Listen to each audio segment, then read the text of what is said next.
Patay na nang matagpuan ng mga otoridad ang isang binatilyong nalunod umano sa Rodriguez Rizal noong Sabado.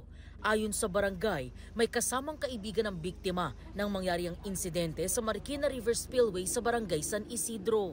Sinasabi po na yung dalawang bata ay namimingwit. Nung sumabit po yung pamimingwit niya doon sa ilalim ng tubig, pinuntahan daw yung bata, then doon po na hinila yung tubig papunta doon sa gitna. Tumakbo yung kasama niya para sa ganun ay puntahan niya daw yung kamag-anak yung nalunod.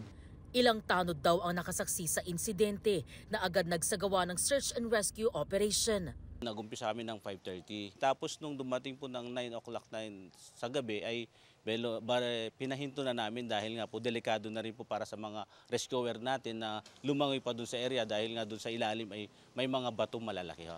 Linggo na ng umaga nang makita ang katawan ng biktima. Sa Sitio Inigan sa Barangay San Rafael naman, isang batang 4 na taong gulang ang nalunod din sa Wawa River.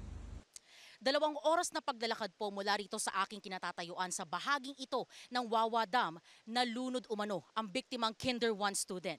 Sa investigasyon ng pulisya, alas 11:30 ng umaga nitong linggo nang maligo ang biktima kasama ang 2 niyang kalaro.